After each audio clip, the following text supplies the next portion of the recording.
Kalaupun nggak bisa kulihat dia wajahnya itu seperti apa Yesus itu karena banyaknya orang. Asal ku jamah sajalah jubahnya itu, pasti sembuh. Adakah seperti itu di mana hidup kita? Asalkah ada saja kesempatan bagiku untuk mendengarnya, aku pasti sembuh. Itulah yang tidak dimiliki semua orang. Makanya ada orang datang kosong, pulang pun kosong. Karena mungkin tidak punya kekuatan iman seperti Jairus dan perempuan yang sakit pendarahan itu. Shalom. Haleluya. Ada sukacita? Amin. Amin. Saya percaya kita karena ada sukacita dari Tuhan, maka kita bisa datang ibadah pada tengah minggu ini. Haleluya. Ya, kita sudah berjalan ini hari keempat, ya, mulai dari hari Minggu, dan sekarang Tuhan kasih waktu bagi kita untuk mendengarkan firman Tuhan. Kita mau belajar dari pendahulu kita yang sudah lebih dulu percaya kepada Tuhan, supaya lewat itu semua kita dikuatkan. Haleluya. Bapak Ibu sidang Jumat Tuhan, saya akan sampaikan firman Tuhan pada malam hari ini, itu terambil dari kitab Markus, Injil Markus pasal yang kelima. Injil Markus pasal yang kelima. Ya, saya ambil ini dari kitab Injil Markus. Sebenarnya ada 3 Injil yang memberitakan ini, tapi saya ambil dari kitab Markus yang inti sama, tapi yang mereka sampaikan ada berbeda-beda, tapi sasarannya sama. Haleluya. Sebab kejadian itu dicatat oleh Markus di dalam Markus pasal 5 ayat 21 sampai 43. Wah, itu ada 22 ayat tuh. Juga Matius mencatatnya, ya, dalam Matius 9 ayat 18 sampai 26. Itu singkat saja, hanya 8 ayat. Haleluya. Dan Lukas mencatatnya dalam Lukas 8 ayat 40 sampai 56. Itu 16 ayat. Haleluya. Tapi saya ambil dari Injil Markus karena saya lihat lebih rinci supaya kita lebih banyak memahaminya lagi. Haleluya. Namun esensinya sama. Esensinya sama. Dan saya berikan judulnya ini, jangan takut untuk percaya dengan imanmu. Haleluya. Jangan takut untuk percaya dengan imanmu. Ada banyak orang percaya kepada Yesus, tapi tidak mengandalkan imannya. Nggak berani mengandalkan iman. Hanya di mulut percaya.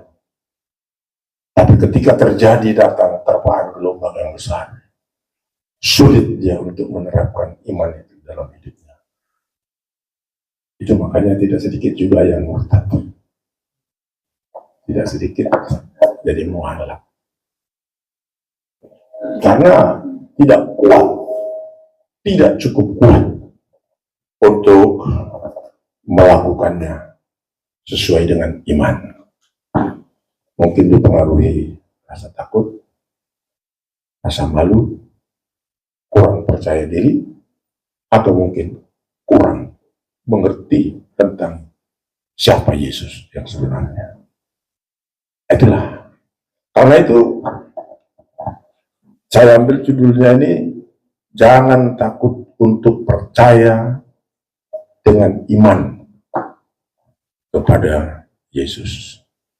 Haleluya, dalam menghadapi hidup ini. Banyak orang Kristen gagal, tidak kuat ketika terjadi hal-hal yang sulit dalam hidupnya. Itu kita lihat, saudaraku, di dalam Markus pasal 5. Nah, kita baca saja gantian, mungkin agak lebih cepat karena waktunya ini mungkin berapa lama ini Pak? 1 jam barangkali. Jam berapa selesainya? Biasa. Ya, setengah 9 agak lama gitu. Karena saya kalau khotbah itu kadang-kadang mau 2 jam lebih. Itu pun kadang-kadang cuma bilang, oh cepat kali mah katanya. Tapi mungkin ada juga bilang, oh lama banget gitu kan. Itu tergantung orangnya. Tapi saya mau sampaikan ini, karena ini tadi ada 22 ayat ya. Markus 5 ayat 21 sampai 43 ini. Bagaimana? Kita sepakat kita baca ini semua? Kita baca semua? Ya, semua kita kebagian bergantian ya. Saya baca 2 ayat, nanti jemaat baca 2 ayat. Kita bergantian. Saya duluan membaca, demikian firman Tuhan. Sesudah Yesus menyeberang lagi dengan perahu, orang banyak berbondong-bondong datang lalu mengurumuni dia, sedang ia berada di tepi danau. Datanglah seorang kepala rumah ibadat yang bernama Jairus. Ketika ia melihat Yesus, tersungkurlah ia di depan kakinya. Jemaat. Dan memohon sangat kepadanya, anakku perempuan sedang sakit, hampir mati. Datanglah kiranya dan letakkanlah tanganmu atasnya, supaya ia selamat dan tetap hidup. Lalu berkata Yesus dengan kakiku, orang banyak berbondong-bondong mengikuti dia dan berdesak-desakan di dekatnya. Adalah di situ seorang perempuan yang sudah 12 tahun lamanya menderita pendarahan. Ia telah berulang-ulang diobati oleh beberapa tabib, sehingga telah dihabiskannya semua yang ada padanya. Namun sama sekali tidak ada faedahnya, malah sebaliknya keadaannya makin memburuk. Dia sudah benar-benar tentang Yesus. Maka dengan mengamalkannya itu, ia mendekati Yesus dari belakang dan dia mencubukannya. Sebab katanya, asal pijam saja kepadanya, aku akan sembuh. Seketika itu juga berhentilah pendarahannya, dan ia merasa bahwa badannya sudah sembuh dari penyakitnya.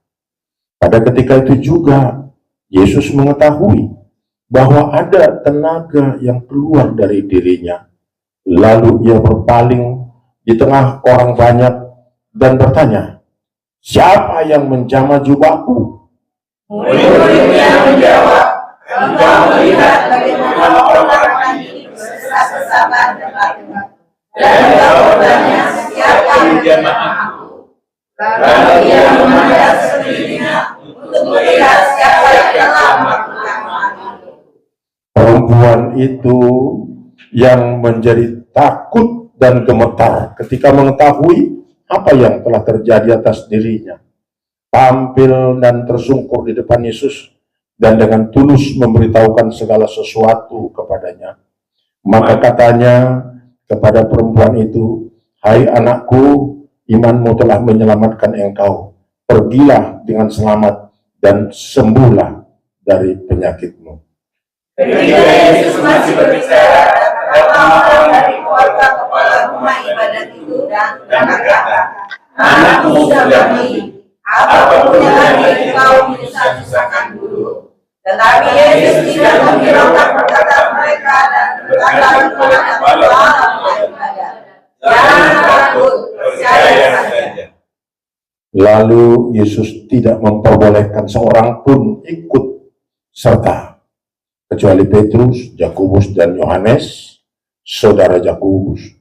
Mereka tiba di rumah kepala rumah ibadat, dan di sana dilihatnya orang-orang ribut, menangis, dan meratap dengan suara nyaring. Sesudah dia masuk, dia berkata kepada orang-orang itu, kenapa kamu tidak menangis? Anak ini tidak mati, tetapi tidur. Tetapi mereka menertawakan dia. Maka diusirnya semua orang itu, lalu dibawanya ayah dan ibu anak itu, dan mereka yang bersama-sama dengan dia masuk ke kamar anak itu. Lalu dipegangnya tangan anak itu. Katanya, Talita kum, yang berarti, hai anak, aku berkata kepadamu, bangunlah. Seketika itu juga, anak itu bangkit, berdiri, dan berjalan. Sebab umurnya sudah 12 tahun. Semua orang yang hadir sangat takjub. Dengan sangat dia berpesan kepada mereka, supaya jangan seorang pun mengetahui hal itu. Lalu ia menyuruh mereka memberi anak-anak makan. Puji Tuhan. Dari situ Ya. tiba di tempat asalnya sedang murid-muridnya mengikuti. Nah, oke. Saudaraku dalam nama Yesus,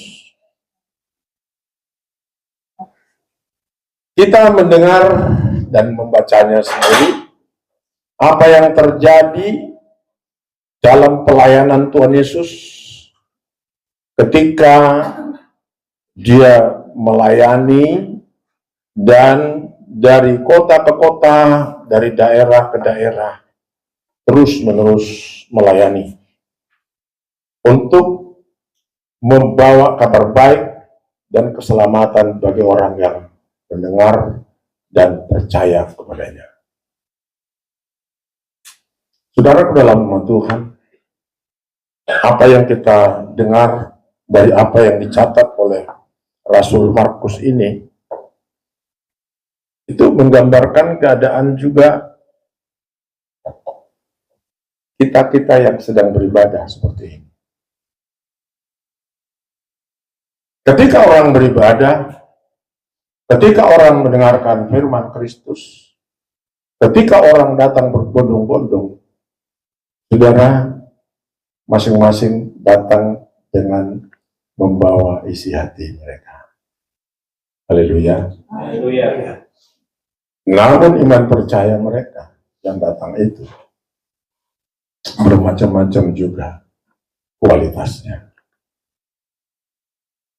Seperti apa yang kita dengarkan, bahwa dalam waktu yang sama kita melihat dan mendengar ada dua orang yang mempunyai pengharapan besar akan campur tangan Tuhan dalam kehidupannya. Pertama tadi datang Jairus. Jairus ini adalah seorang yang mempunyai kedudukan, seorang yang terpandang,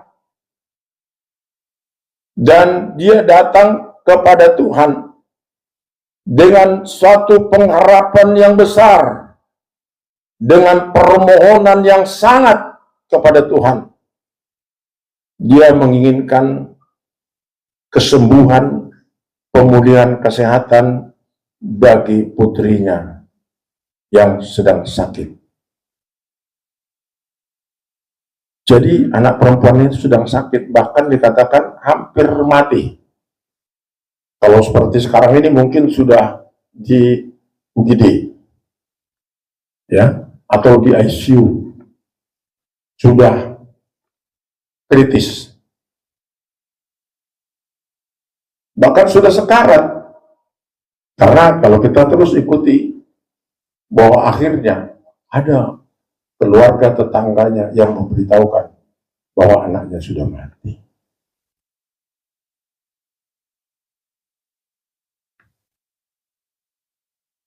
Bapak Ibu sidang jemaat Tuhan, di dalam kitab Markus ini tadi dijelaskan, kita belajar dan memperhatikan bagaimana Jairus dengan iman berharap kepada Tuhan agar anaknya pulih, disembuhkan dan hidup.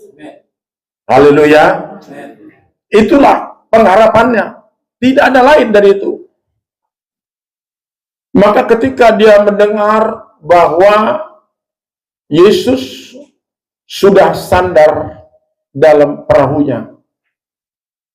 Ketika itu menyeberangi laut atau danau Tiberias, ya, atau danau Galilea, itu juga. Danau Genesaret, itu juga. Haleluya. Jadi kadang-kadang orang berpikir, yang mana itu danau Tiberias, mana danau Galilea, ya, mana danau Genesaret. Sama itu dengan danau Toba. Ya, danau Toba itu satu danau, hanya satu saja. Tapi kalau danau Toba itu dilihat, ada di situ danau, atau tahu ada danau Silalahi. Yang di dekat Silalahi sana, danau Silalahi namanya. Ya.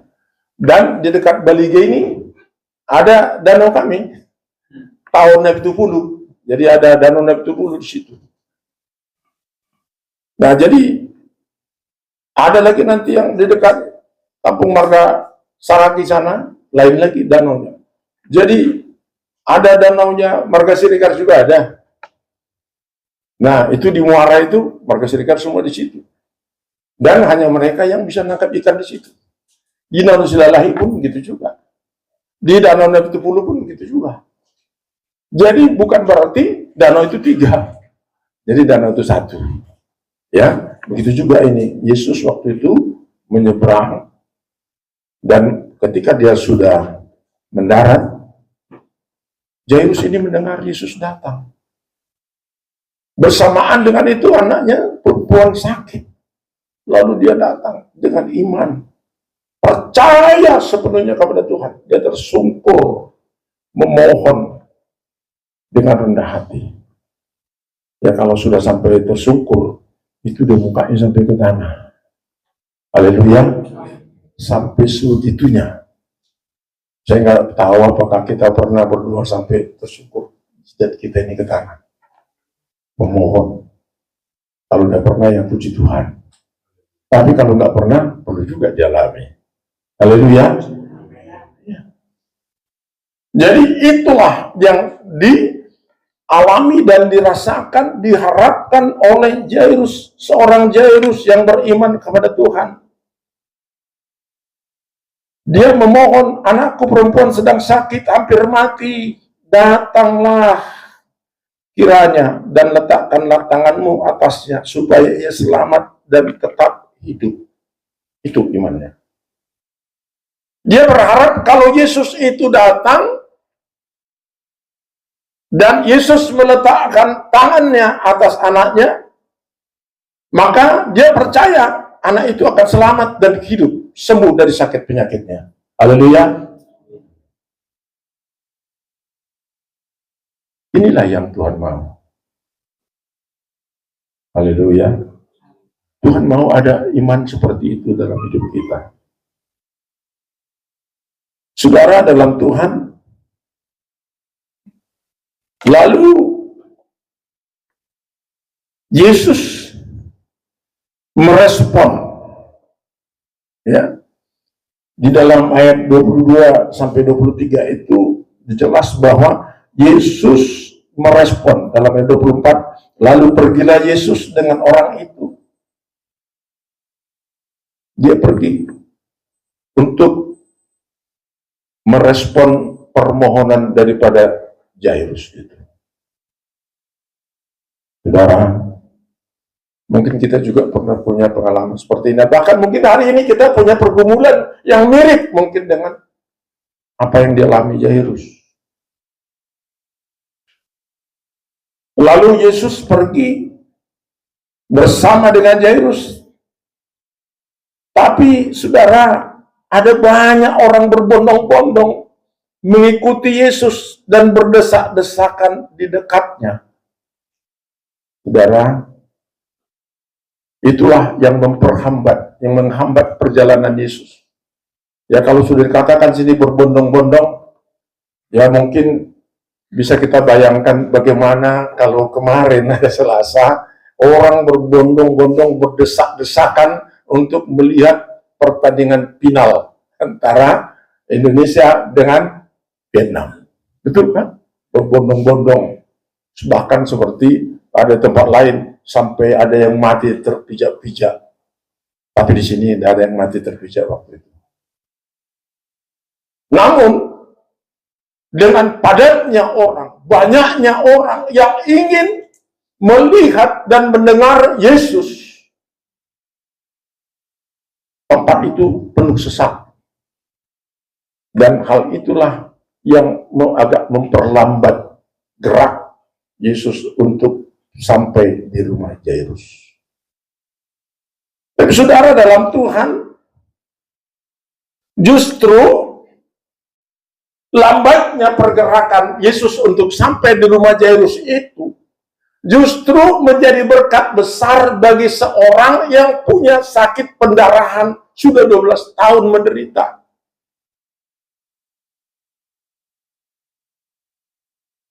Dikatakan adalah di situ seorang perempuan yang sudah 12 tahun lamanya menderita pendarahan.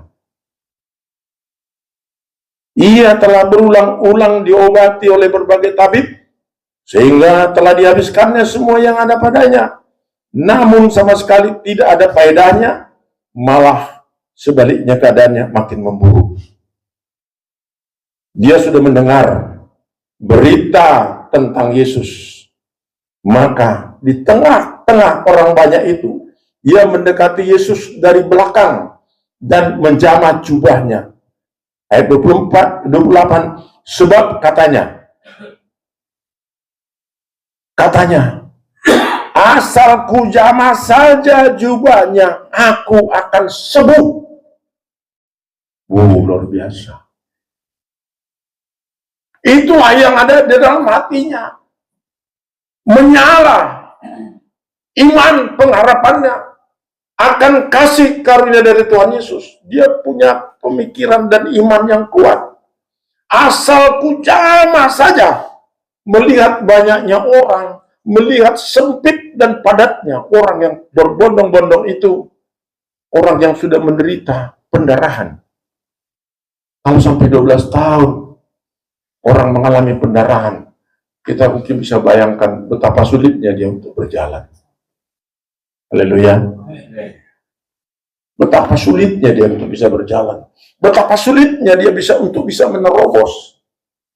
Tapi dengan iman yang ada dalam hidup dan pikirannya, di dalam hatinya, dia menerobos padatnya orang itu dengan iman.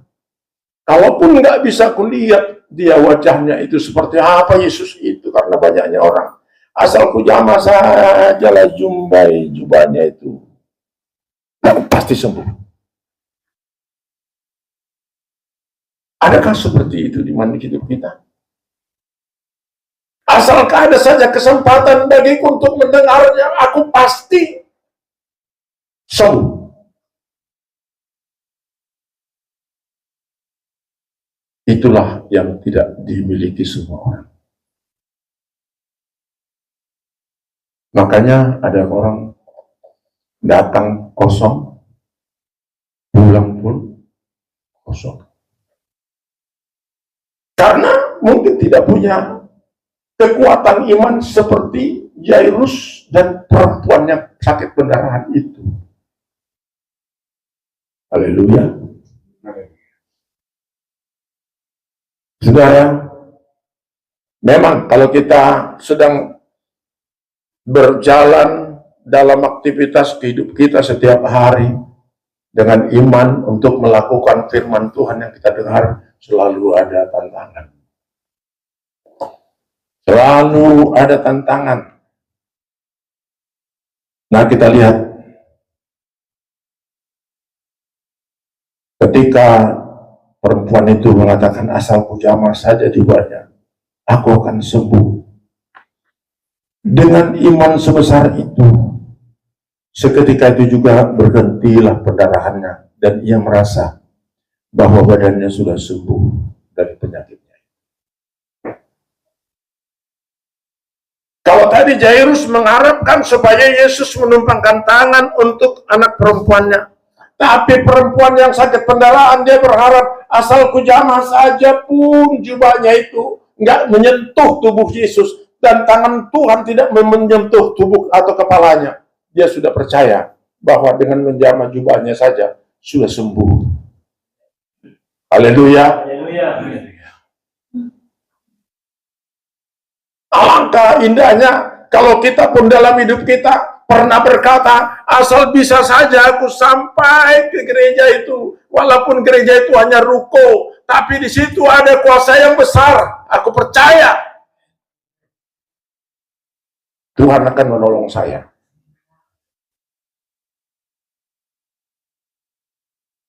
Saudara, lalu ketika itu Yesus mengetahui bahwa ada tenaga yang keluar darinya. Lalu saudara, ia berpaling di tengah-tengah orang banyak dan bertanya, siapa yang menjamah jubahku? Padahal orang banyak. Saudara, murid-muridnya itu menjawab dengan pengertian logika, bukan iman. Menurut logikanya, mereka katakan, engkau melihat, guru, kan kau lihat betapa banyaknya orang berdesak-desak di dekatmu. Tentu banyaklah orang yang menyentuh engkau. Tentu banyak orang yang bersenggolan dengan engkau. Lalu kenapa kau tanya lagi? Itulah yang ada dalam pikiran para murid. Maka mereka katakan, engkau melihat bagaimana orang-orang ini berdesak-desakan dekatmu. Dan engkau bertanya, siapa yang menjamah aku? Kenapa guru bertanya seperti itu? Mestinya kan guru maklum lah. Ada banyak orang masih sorong-sorongan, saling mendorong, berhimpit-himpitan. Kok masih nanya? Itu karena dia bertanya menurut logika. Logis itu. Kalau sudah berdesak-desak, pasti bersenggol-senggolan. Tapi yang dirasakan Yesus bukan sekedar bersenggolan saja. Bukan sekedar ada yang menjamah. Tapi dia merasakan ada kekuatan yang ditarik dari hidup Yesus itu lewat iman perempuan yang pendarahan itu. Haleluya. Haleluya. Firman Tuhan katakan, siapa yang mengikatkan dirinya kepada Kristus, maka ia menjadi satu roh dengan dia. Karena iman perempuan yang sakit pendarahan itu sudah merasa seperti terikat kepada Kristus. Maka ketika dia jamah jubahnya itu saja, dia sudah merasakan aliran kuasa Yesus dalam dirinya. Ada roh yang bekerja oleh imannya kepada Yesus. Karena Yesus hakikatnya adalah roh yang berwujud berbentuk manusia dengan nama Yesus. Dia tahu ada yang menarik kuasa dari hidupnya, ada yang menarik kuasa dari dalam dirinya. Maka dia bertanya, ketika dia merasa ada aliran yang keluar dari tubuhnya, kuasa itu mengalir kepada perempuan yang sakit pendarahan itu untuk mencabut rasa sakit penyakit perempuan itu. Puji Tuhan. Haleluya. Haleluya. Mungkin saudara bisa pernah merasakan ketika saudara mendengarkan firman Tuhan. Mungkin saudara pernah mengalami satu hal ketika roh bekerja dalam hati saudara waktu saudara mendengarkan firman Tuhan. Bahwa ketika saudara atau kita mendengarkan firman Tuhan, tak terasa saudara air mata kita mengalir. Karena kita merasakan firman itu menyentuh hati kita yang paling dalam.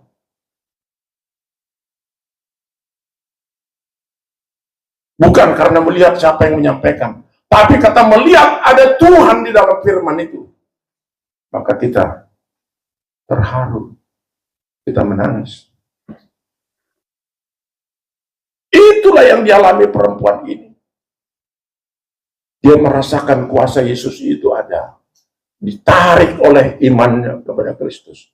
Karena dia sudah mengikatkan dirinya kepada Kristus dengan iman bahwa Yesus Maha Kuasa. Haleluya.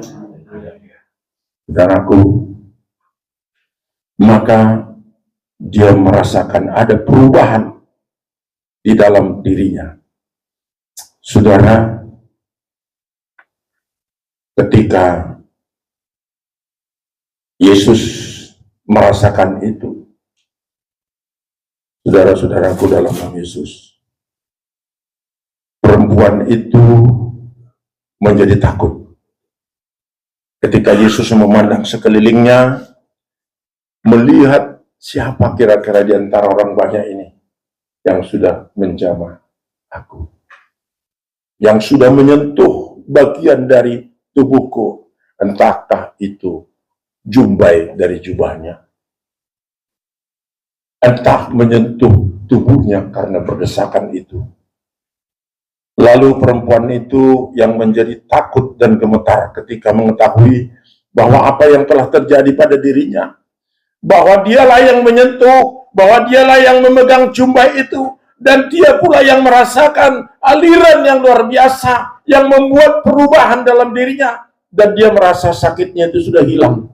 Lalu dia tersungkur di depan Yesus dengan tulus. Dengan tulus dia memberitahukan segala sesuatu kepada Yesus. Tentu dia ceritakan di situ, akulah Tuhan yang memegang itu.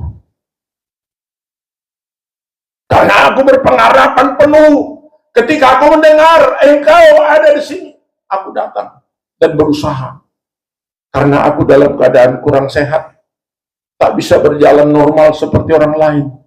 Mungkin hanya jubahmu saja yang bisa kupegang, karena begitu banyak orang yang berdesakan. Tapi aku percaya, asal kupegang saja jubahmu itu, aku sembuh. Dan aku sudah mengalaminya. Sekarang aku sembuh, Tuhan. Sekarang aku sembuh. Sekarang aku sudah kuat.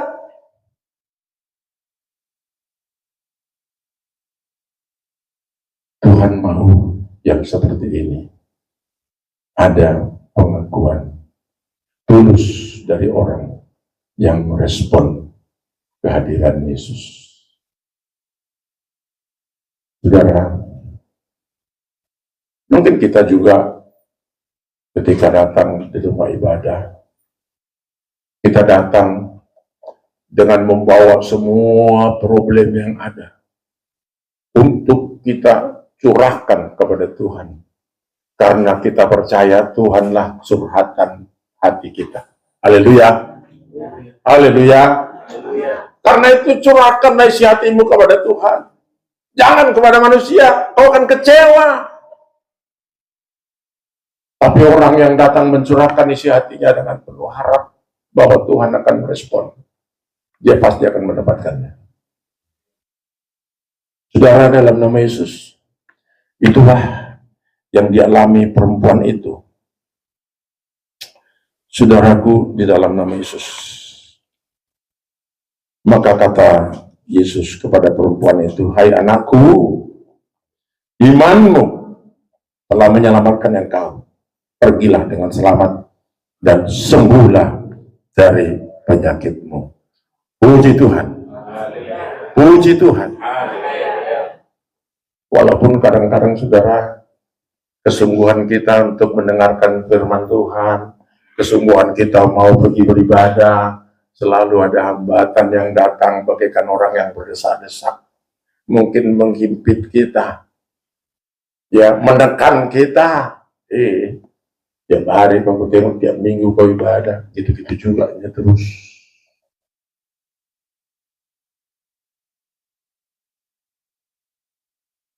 Atau mungkin dengan berbagai macam cara untuk menghalangi saudara supaya tidak ada kesetiaan kepada Yesus, membuat hati menjadi tawar, bukan malah menolong atau menguatkan.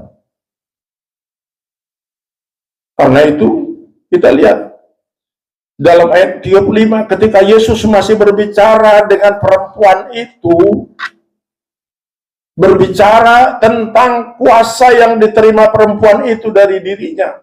Yesus mendengar, dan mendengar apa kata orang yang datang kepada Yairus. Ketika Yesus masih berbicara, datanglah orang dari keluarga kepala rumah ibadat itu dan berkata, "Anakmu sudah mati. Apa perlunya lagi engkau menyusah-nyusahkan guru?" Keterlambatan Yesus sampai di rumah Jairus itu membuat kesempatan bagi perempuan pendarahan itu untuk bertemu dengan Yesus. Tapi di satu sisi, keterlambatan Yesus sampai ke rumah Jairus seolah-olah hilang kesempatannya untuk mendapat kesembuhan. Lalu matilah anak perempuan Jairus itu. Saudara dalam Tuhan, itu ada luar biasa rahasianya. Luar biasa rahasia di dalam itu. Kenapa? Bukan kebetulan itu. Tapi saya percaya Tuhan sedang melatih orang banyak itu supaya lebih sungguh-sungguh lagi untuk memperhatikan Yesus dan firman-Nya. Supaya orang tahu. Maka kesempatan keterlambatan Yesus itu merupakan kesempatan keuntungan bagi perempuan yang sakit pendarahan. Andai kata dia terus sempat berjalan dan pergi berjalan, tidak sempat perempuan itu menjamah jubah. Haleluya. Haleluya. Jadi saudara, apa yang kita pikirkan sangat jauh berbeda dengan apa yang dikatakan Tuhan. Amin. Amin. Mungkin kalau pikir perempuan itu, kalau gini, mana bisa aku masuk. Nggak ada peluang aku untuk bisa menjamahnya lagi. Berjalan pun aku sudah terseok-seok. Tapi dengan kelambatan pergerakan itu akibat padatnya orang, menjadi peluang, ada peluang bagi perempuan itu untuk menjamah jubahnya Yesus. Amin. Di sisi lain, keterlambatan itu membuat anak perempuan itu sempat jadi mati. Tapi apa kata Yesus menyikapi itu? Dalam ayat 36, Yesus tidak menghiraukan perkataan orang yang datang membawa kabar buruk itu. Kabar buruk yang disampaikan kepada kepala rumah ibadat itu tidak diraukan oleh Yesus. Tapi Yesus menguatkan kepala rumah ibadat itu. Apa dia katakan? Apa dia katakan? Terus? Jangan takut. Percaya saja. Haleluya. Jangan takut, percaya saja. Karena ketika perempuan yang sakit pendarahan itu mengalami kesembuhan dengan hanya menjamah jubah Yesus, Jairus ada di situ. Jairus melihat, dan Jairus tahu bahwa perempuannya itu sudah 12 tahun sakit dan sering didoakan oleh kepala rumah ibadat itu, tapi nggak sembuh-sembuh. Di depan mata kepala rumah ibadat itu, dia melihat bagaimana perempuan yang sudah 12 tahun itu sakit pendarahan sembuh. Haleluya. Tuhan mau memperlihatkan itu kepada Jairus dan kepada orang banyak itu. Haleluya. Makanya Yesus katakan kepada Jairus, jangan takut. Ketika dia mendengar anaknya beritanya mati, dia bilang, aduh, aman Tuhan. Dia tidak menyalahkan orang banyak itu karena kalian tak buat. Jadi keterlambatan ini, Tuhan ini tidak sempat lagi melihat anakku untuk mendoakan, untuk menumpahkan tangan untuk kehidupan anakku. Lalu karena kalian menahan begini terus, lalu mati anakku itu. Atau mungkin dia menyalahkan perempuan itu karena mau menyembuhkan kamu, lalu anakku mati. Bisa saja orang berpikir seperti itu, amo alani ho. Dang alani hamu mangur marsiojak di sini. Masa Tuhan itu sah, dang matehiani buruki. Tapi Tuhan sedang mau melatih Jairus untuk percaya sepenuhnya. Amin. Yesus katakan, jangan takut, percaya saja. Artinya, serahkan saja kepadaku. Aku yang pegang kendali. Amin. Anak manusia itu telah berkata dalam Wahyu pasal 3 ayat yang ke-7 bahwa dia yang memegang kunci Daud. Dia yang memegang kunci Daud. Pintu keselamatan kehidupan ada di tangannya. Kalau dia menutup, tak ada yang bisa membuka.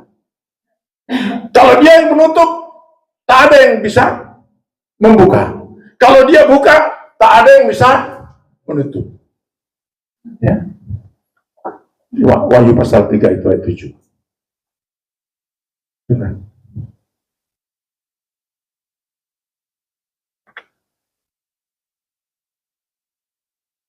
Apa katakan? Coba dibaca. Saya nggak bisa baca dulu. Ya. Dan tuliskanlah kepada malaikat jemaat di Philadelphia. Ya. Inilah firman yang kudus, Ya.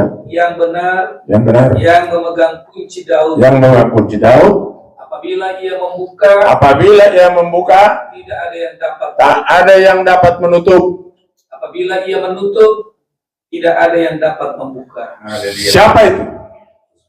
Siapa yang berkata? Yesus. Haleluya. Haleluya. Saudaraku, kalau ada pergumulanmu, serahkan kepada Yesus. Beritahukan dengan tulus, jujur, dan pegang janji hatimu. Itu yang kau minta akan kau gunakan untuk kemuliaan Tuhan. Pasti dia lakukan. Pasti dia lakukan. Asalkan untuk kemuliaan Tuhan kita lakukan. Haleluya. Contoh sederhana. Kalau anak saya minta sesuatu kepada saya, Pak, belikanlah aku sepeda motor. Selama ini aku jalan kaki, nggak bisa ibadah.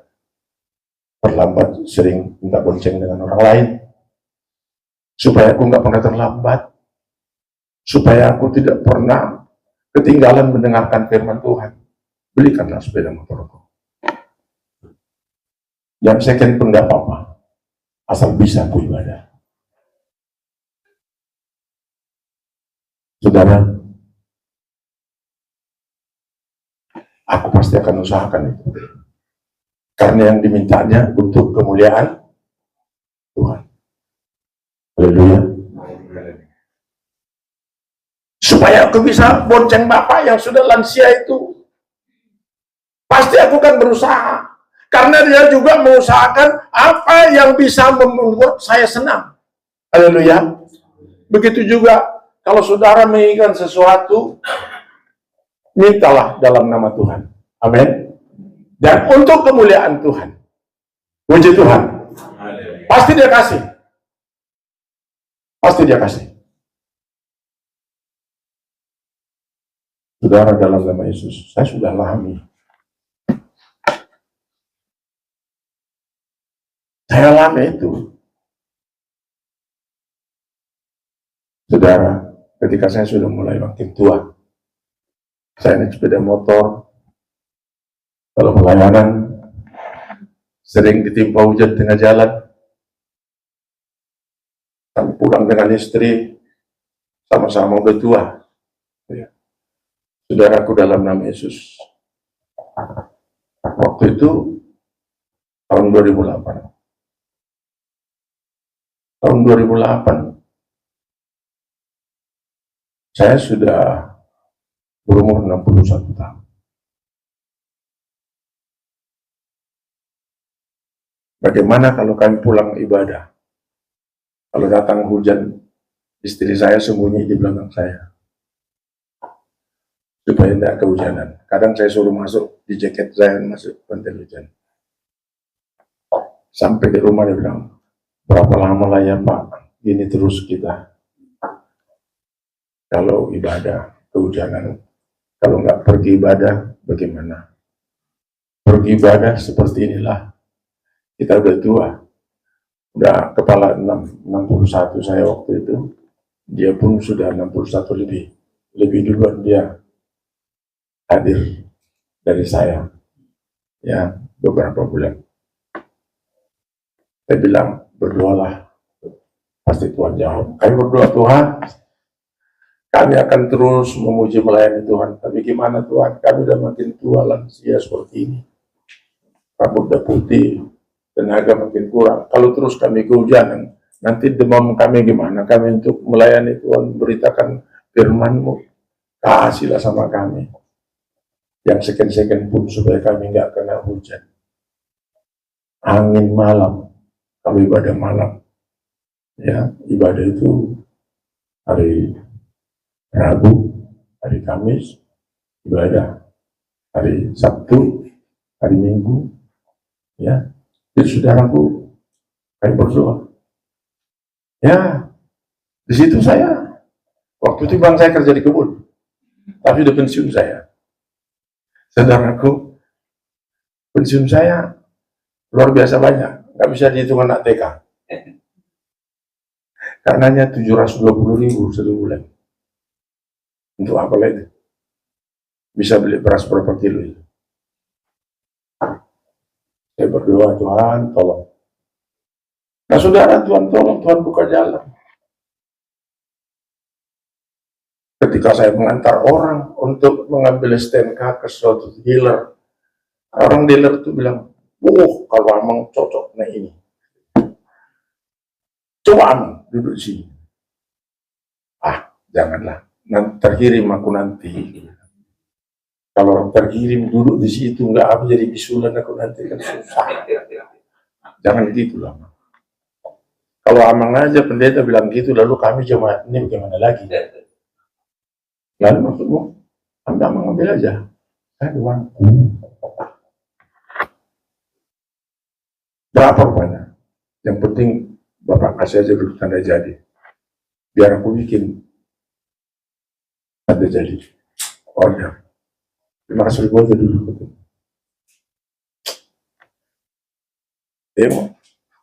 Aku cuma 300.000. Betul. Datang kawan, udah aku tambahin 200.000. Kasih lagi 500.000. Saudara, jadilah. Berarti Bapak udah pesan.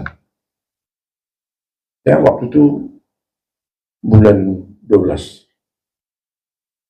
Pas mengantar Pak Seditonga, Pak Johnston ke bandara. Bulan 12.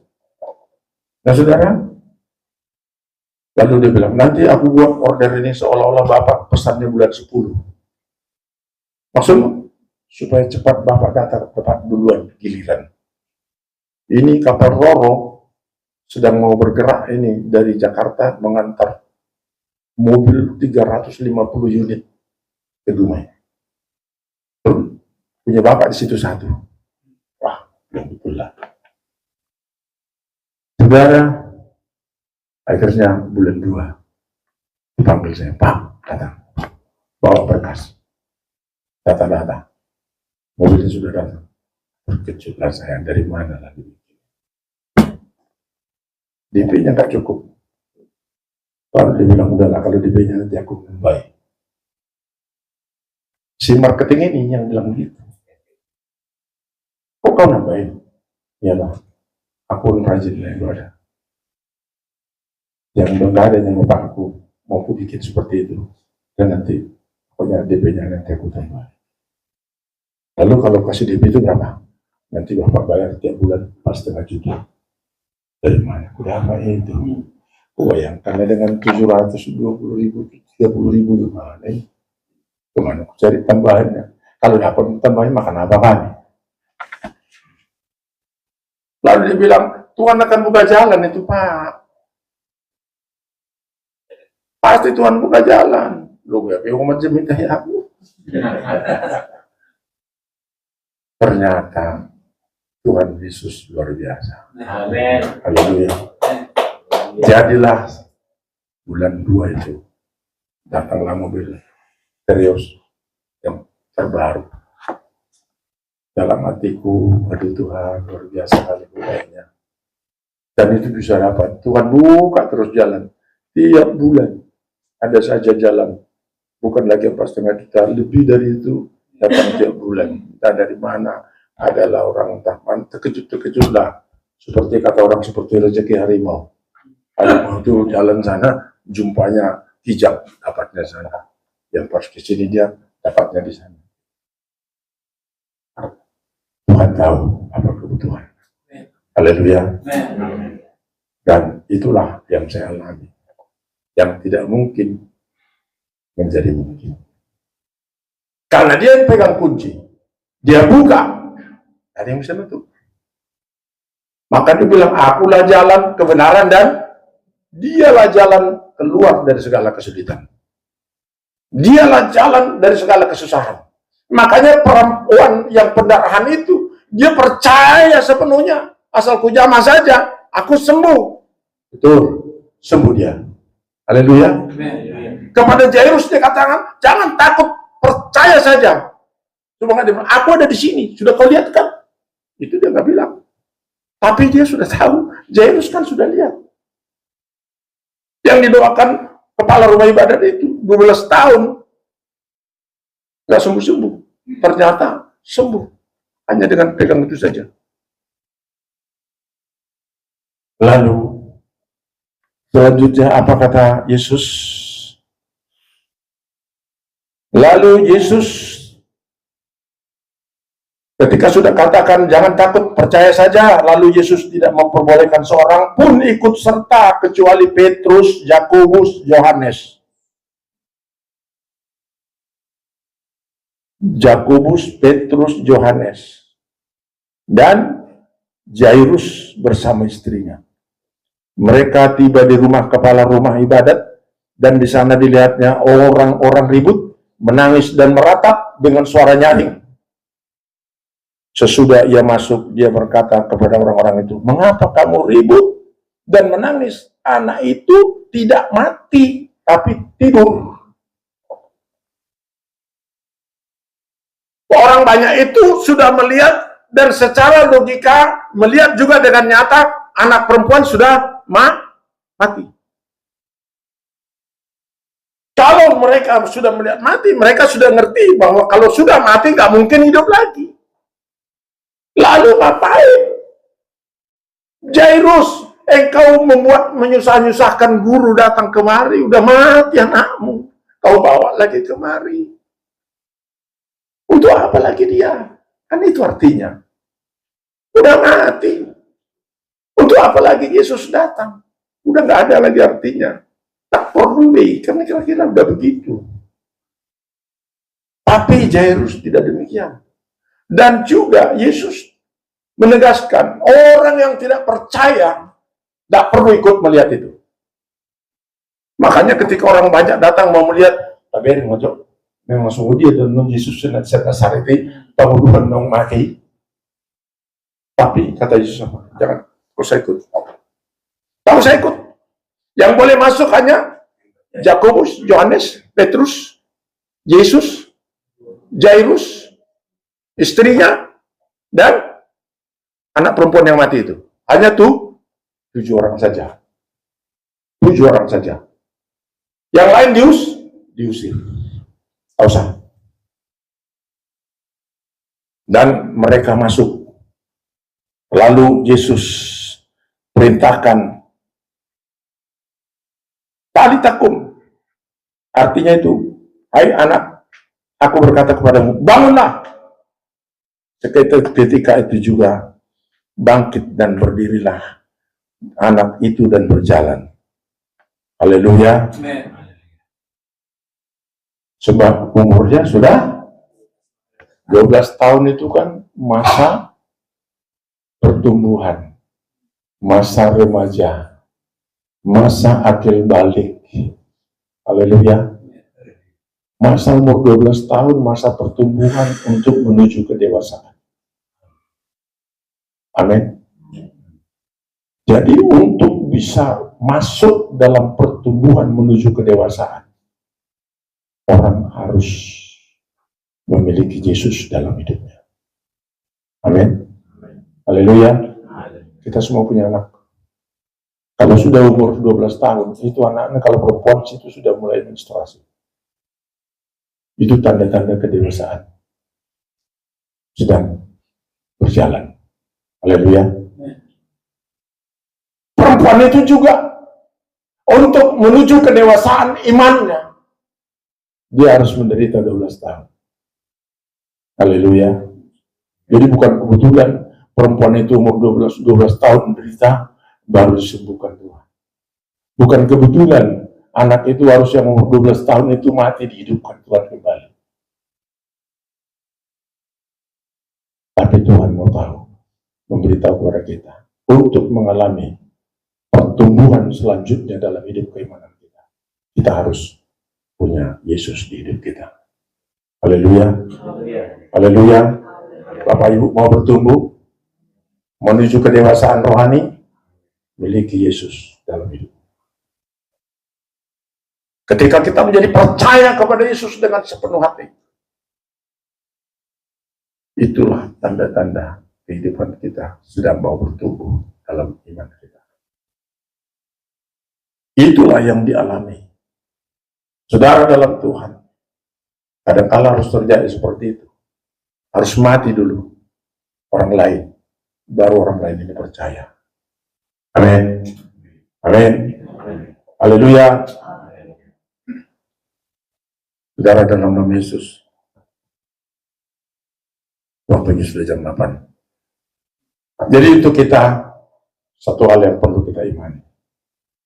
Tetaplah percaya kepada Tuhan. Tetap beriman kepada Tuhan. Dan jangan takut untuk melakukan apa yang Anda percayai dengan imanmu kepada Tuhan. Jangan takut. Jangan malu. Jangan berpikir, nanti jangan-jangan nggak terjadi.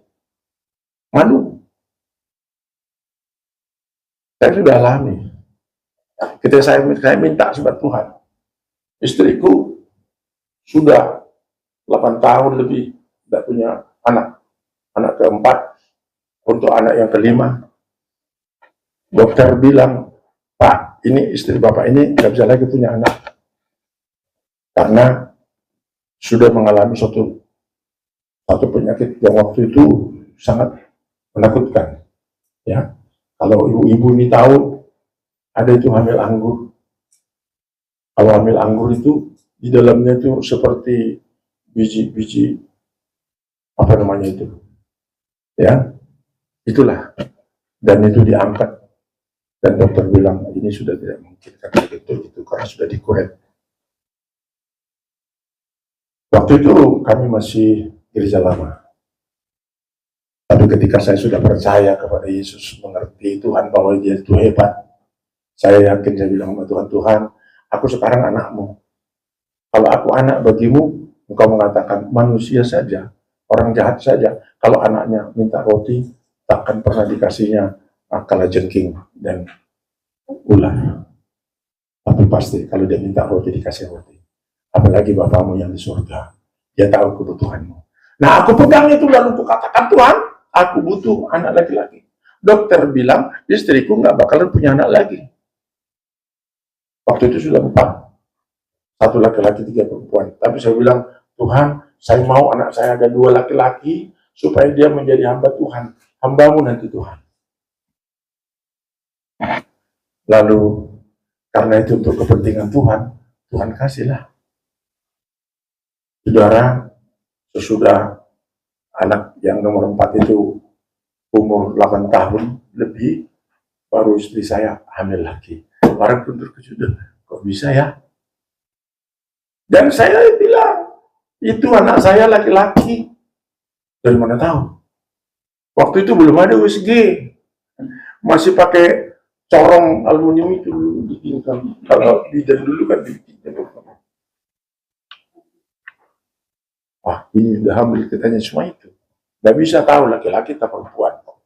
Ya, kalau tahun 80, 81 itu belum ada USG. Masih pakai tulang aluminium itu dibikin gitu. Tapi saya percaya anak laki-laki, karena sudah lama saya bilang saya perlu anak laki-laki. Kalau aku betul anakmu, kasih aku anak laki-laki. Kalau istriku ini hamil, berarti anak laki-laki lah yang kau kasih itu, yang dikandungnya. Makanya mulai dia stop, tidak lagi haid, periksa, positif, dia bilang itu anak laki-laki. Istriku pun bilang laki-laki. Tiap minggu, dia saksikan, anak laki-lakiku ini, doakan kalian lah supaya nanti lahir sehat dari hamba Tuhan. Saudara, sampai 9 bulan, hampir 2 minggu, 9,5 bulan. Bayangkanlah, sudah 38 bulan, 38 minggu, 38 kali di ibadah minggu disaksikan anak laki-laki doakan. Ibadah homsel didoakan, doakanlah. Orang bilang, inang gembalanya motor bakku doa porsiona. Ida pun bawa sona dudupe. Bolu dak tohuan nun bawa tardereng inang udah behita. Inilah yang menghantui banyak orang. Motor bakku sedih. Bolu dak tohuan nun. Kadang laku ya matai marjamita. Amar bagus, saya pedok tiap minggu. Tapi saya yakin, saudara, ketika Roy Durman mau datang tahun 81, bulan 7, tanggal 20 dia sudah datang, tanggal 22 dia akan khotbah. Tanggal 22 kami mau berangkat untuk melihat dan mendengar firman oleh hambanya Roy Durman. Kami berangkat, di tengah jalan, aduh Pak, sakit kan? Lalu gimana? Pulang lagi dah. Pulang kami dari tengah jalan. Lalu sampai rumah, Wak Bidan bilang, aduh, itu, udah kok cepat kali, kok lama kali di bawah, kok cepat, kenapa? Ini udah dekat katanya, udah cepat. Lalu, lahir dia. Ya, belum tahu. Dan bilang, semungkin itu kalau bayi lahir, bapak udah tahu dulu, nggak tahu saya. Kalau bayi lahir, telungkup. Bayi lahir itu telungkup. Karena bayi dari kandungan itu, pantatnya itu di atas, kepalanya di bawah, menghadap ke belakang. Makanya kalau dia lahir, pasti telungkup. Saya lihat, karena anak saya semua 6, lahirnya saya lihat. Ada orang bilang, kalau kau mau bagaimana penderitaan mamamu, lihatlah istrimu waktu melahirkan, supaya dalam kasihmu kepada indukmu. Itu kukerjakan. Dia bilang sama bidan, balikkan dulu yang. Balikan.